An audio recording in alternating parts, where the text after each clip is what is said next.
মৰমৰ ছাত্ৰ-ছাত্ৰীসকল welcome to FI ক্লাसेस আজিৰ এই ভিডিঅ'টোত আমি আলোচনা কৰিম ক্লাস 12 ফিজিক্সৰ দ্বিতীয় চেপ্টাৰ স্থিতি পদ্ধতিক বিভৱ আৰু ধাৰকত্বৰ বিষয়ে ইয়াৰ আগৰ ভিডিঅ'বোৰত আমি প্ৰথম চেপ্টাৰটোৰ প্ৰতিটো টপিকে ধুনীয়াকৈ বুজাই দি আলোচনা কৰিছিলো লগতে এক্সাম্পলৰ যিবিলাক নিউমেৰিকেল প্ৰবলেম আছিল সেইবোৰো আলোচনা কৰিছো আৰু এক্সাৰসাইজৰ প্ৰতিটো কুৱেশ্যনে তোমালোকক সলভ কৰি দিছো গতিকে মই প্ৰথম চেপ্টাৰটোৰ লিংকটো ডেসক্ৰিপচনত দি দিছো যে প্ৰথম চেপ্টাৰটোৰ কনসেপ্ট ক্লিয়াৰ মানে কনসেপ্টবোৰ ক্লিয়াৰ নাই বা তেওঁলোকে প্ৰথম চেপ্টাৰটোত কিবা অসুবিধা পাই আছে লিংকত ক্লিক কৰি ভিডিঅ'বোৰ চাবা নিশ্চয় গটেবৰ কনসেপ্ট বা কিবা নিউমেৰিকেল প্ৰবলেম বা এক্সাৰসাইজৰ প্ৰবলেম যদি সলভ কৰিব পৰা নাই ডেসক্ৰিপচনত দিয়া লিংকত ক্লিক কৰিবা গৈ চাবা গটেখিনি তাত পাই যাবা লগতে যিসকলে প্ৰথমবাৰৰ বাবে চেনেলটো চাই আছে চেনেলটো সাবস্ক্ৰাইব কৰিবা যাতে তোমালোকে পৰৱৰ্তী ভিডিঅ'বোৰ স্ক্ৰীনত অতি সোনকালে গৈ পাই চাব পাৰা লগতে ভিডিঅ'বোৰ বন্ধু বান্ধৱী গ্ৰুপলৈ শ্বেয়াৰ কৰিবা আহাছো আজি আমি আৰম্ভ কৰো যে ইয়াৰে প্ৰথম টপিকটো হৈছে কি বৈদ্যুতিক বিভৱ যেটা আমাৰ চেপ্টাৰটোত স্থিতি বৈদ্যুতিক বিভৱৰ কথা কোৱা আছে গতে আমি বিভৱ কি বস্তু হেতু আগে জানি ল'ব লাগিব সোৱা এতিয়া কি বিভৱ কি সোৱা অসীমৰ পৰাই বিদ্যুৎ ক্ষেত্ৰৰ কোন বিন্দুলৈ একক ধনাত্মক আধান এটা আনতে কৰিবলগীয়া কাৰ্যৰ পৰিমাণক সেই বিন্দুটোৰ বৈদ্যুতিক বিভৱ বলে সাপোজ আমি ধৰিলো যে আমাৰ বৈদ্যুতিক ক্ষেত্ৰ হ'ব লাগিলে আমাক আধান লাগিব যে এটা প্লাস কিউ আধান ইয়াৰ বাবে আমাৰ এখন বৈদ্যুতিক ক্ষেত্ৰ হৈছে এতিয়া যদি আমি ইনফিনিটিৰ পৰা অসীম দূৰত্বৰ পৰা এটা টেষ্ট চাৰ্জ পৰীক্ষণীয় আধান বুলি হয় কিউনাৰ আধান এটা যদি সাপোজ ইয়াৰ এটা পয়েন্ট এই পয়েন্টলৈ যদি আমি আনিব লাগে হৈছে তেনেহলে ইয়াৰ ওপৰত আমি কি কৰিব লাগিব কাৰ্য কৰিব লাগিব কিয় কাৰ্য কৰিব লাগিব সোৱা এই বৈদ্যুতিক ক্ষেত্ৰখন তোমাৰ ধনাত্মক আধানৰ বাবে সৃষ্টি হোৱা বৈদ্যুতিক ক্ষেত্ৰ ই সদায় কি কৰিব এইটো যেটো আমাৰ ধনাত্মক আধান পৰীক্ষণীয় যেটো আধান আছে হেতু ধনাত্মক আধান গতি ইহতৰ মাজত কি হ'ব বিকৰ্ষণ বলৰ সৃষ্টি হ'ব গতিকে এই বিকৰ্ষণ বলক ভেদ কৰি আমি কি ইয়াৰ ওপৰত বল প্ৰয়োগ কৰি ইয়াক আনি ইয়াত এই চাৰ্জটো আনি ইয়াত স্থাপিত কৰিব পাৰিম গতি এই চাৰ্জটো এই বৈদ্যুতিক ক্ষেত্ৰখনে প্ৰয়োগ কৰা বলৰ বিপৰীত মুখে ক্ৰিয়া কৰি এই চাৰ্জটো ইয়ালৈকে আনিব লাগিব গতিকে আমাৰ চাৰ্জটো আনতে কি হ'ব ইয়াত কাৰ্য সম্পাদন হ'ব গতিকে সেইকাৰণে কোৱা হৈছে অসীমৰ পৰাই বিদ্যুৎ ক্ষেত্ৰৰ কোন বিন্দুলৈ একক ধনাত্মক আধান এটা আনতে কৰিবলগীয়া কাৰ্যৰ পৰিমাণক সেই বিন্দুটোৰ বৈদ্যুতিক বিভৱ বুলি কোৱা হ'ব এতিয়া এই বিন্দুটোলৈ আনতে সাপোজ এটো এই বুলি দিলো এই বিন্দুটোলৈ আনতে যিমানখিনি কাৰ্য কৰিব লাগিব হেতুৱে তোমাৰ এই বিন্দুটোৰ বৈদ্যুতিক বিভৱ হৈছে তাৰ মানে আমি এনেকৈ লিখিব পাৰো প্লাস কিউ পৰীক্ষণীয় প্লাস কিউ নট এটো আধান এটা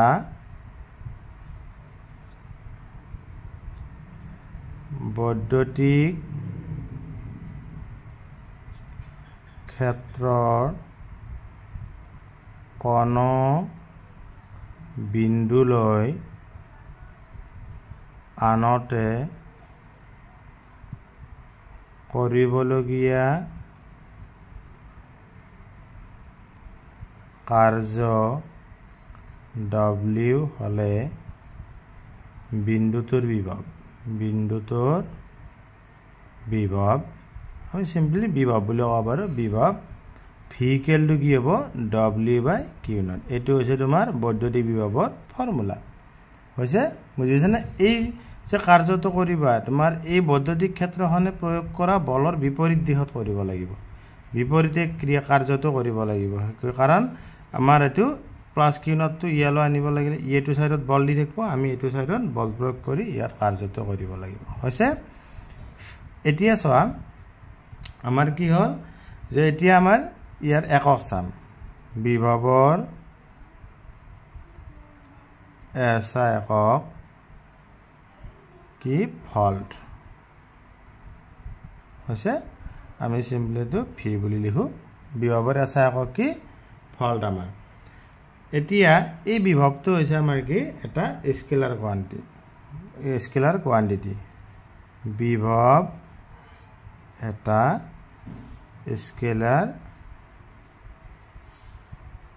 ৰাশি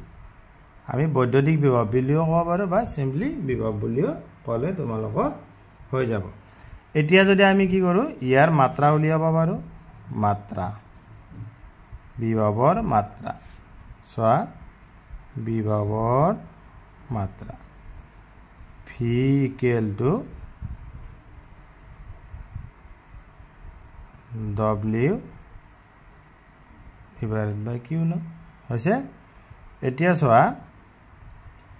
আমাৰ কাৰ্যক মাত্ৰাত লিখিলে m l স্কয়াৰ t ইনভাৰ্স 2 আৰু আধানক যদি আমি মাত্ৰাত লিখো কি হ'ব a t হৈছে এতিয়া এইখিনি যদি আমি সৰল কৰোঁ আমি কি পাম m l square t ইনভাৰ্স -3 a to the power -1 এটো হৈছে তোমাৰ বৈদ্যুতিক বিভৱৰ মাত্ৰা হৈ গল এইখিনি আছিল তোমাৰ বেসিক কনসেপ্ট বৈদ্যুতিক বিভৱৰ ওপৰত এতিয়া চোৱা আমি বিভৱ ভেদৰ কথা পঢ়িম নেক্সট চোৱা বিভৱ ভেদ মই ইয়াত লিখিছো সংজ্ঞাটো চোৱা পটেনশিয়াল ডিফাৰেন্স বৈদ্যুতিক ক্ষেত্ৰৰ এটা বিন্দুৰ পৰাই আন এটা বিন্দুলৈ একক ধনাত্মক আধান এটা স্থানান্তৰ কৰোঁতে কৰিবলগীয়া কাৰ্যৰ পৰিমাণক বিন্দু দুটাৰ মাজৰ বিভৱ ভেদ বোলে হৈছে কি কোৱা হৈছে চোৱা বৈদ্যুতিক ক্ষেত্ৰৰ এটা বিন্দুৰ পৰা আন এটা বিন্দুলৈ একক ধনাত্মক আধান এটা স্থানান্তৰ কৰোঁতে কৰিবলগীয়া কাৰ্যৰ পৰিমাণক বিন্দু দুটাৰ মাজৰ বিভৱ ভেদ বোলে ইয়াত কি আছিল চোৱা অসীমৰ পৰাই তোমাৰ বৈদ্যুতিক ক্ষেত্ৰ এটাত আমি কোনো এটা বিন্দুত ধনাত্মক আধান এটা আনিছো হেতু বিভৱ বুলি কোৱা হ'ব সেই বিন্দুৰ এতিয়া তোমাৰ বিভৱ ভেদ বুলি যেতিয়া আমি কম তেতিয়া চাবা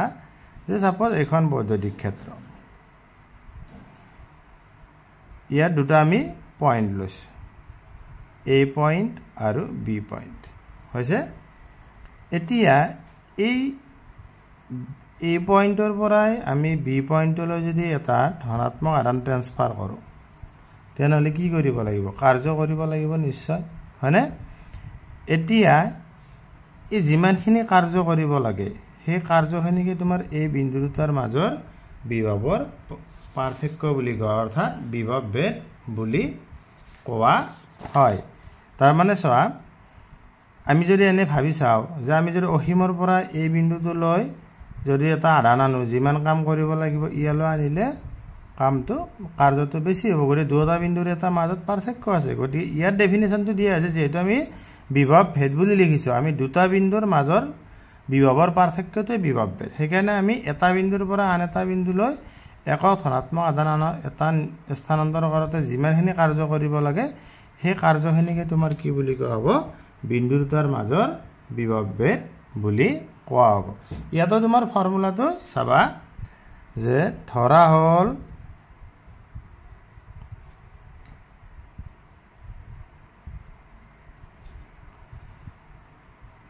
বৈদ্যুতিক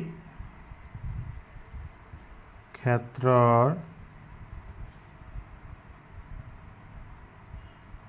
ক্ষেত্ৰত থকা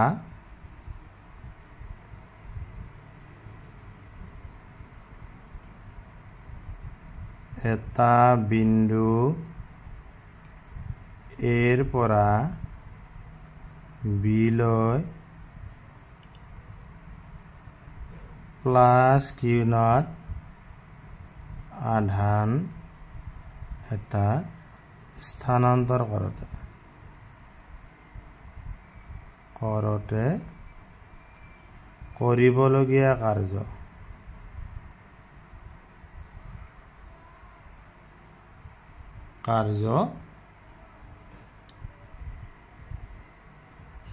W A B হৈছে এতিয়া চাবা ইহতৰ আমাৰ বিভৱ কি হ'ব এতেকে বিন্দু দুটাৰ মাজৰ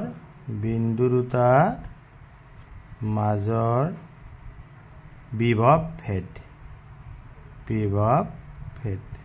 হৈছে আমাৰ ভি আমি আধানটোৰ পৰা নিছো এৰ পৰা বি লৈ হৈছে গতিকে আমাৰ বিভৱ ভেদটো কি হ'ব V B minus V A equal to W A B divided by Q naught ইয়াত চাবা আমাৰ এইখিনিত তোমালোকে সদায় মন কৰিবা যে ফাইনেল পজিশন আৰু ইনিশিয়েল পজিশনটো তাৰ মানে কৰ পৰা কলৈ নিছো আমাৰ সদায় যেটো বিন্দুলৈ লৈ যাম হেতুৰ পৰা আমাৰ কি হ'ব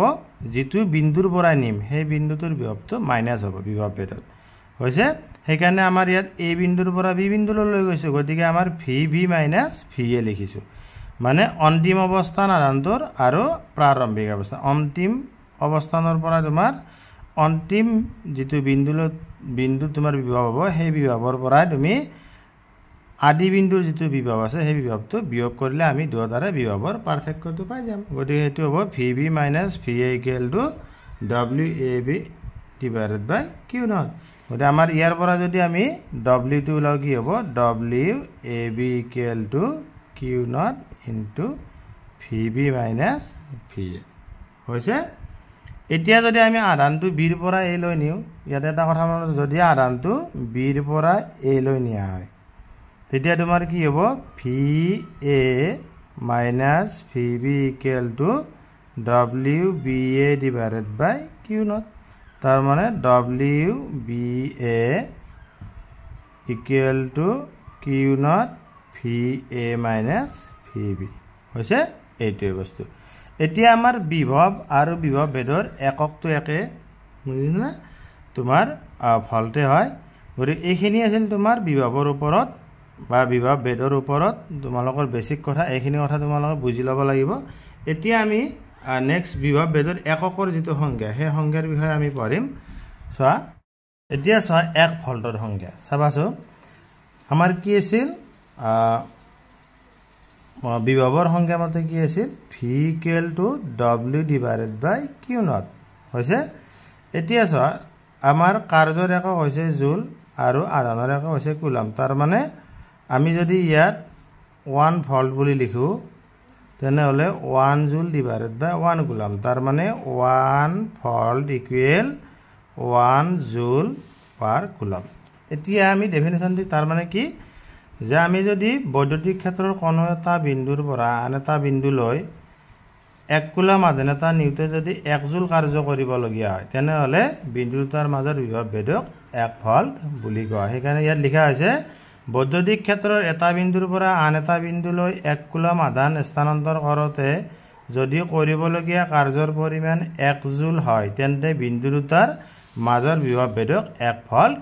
বলে গতি এইটোই হৈছে 1 ভোল্ট বিভৱ ভেদৰ সংজ্ঞা তোমালোকৰ পৰীক্ষাত বাৰে বাৰে আহে এটো গতিকে তোমালোকে এইটো নোট কৰি লোৱা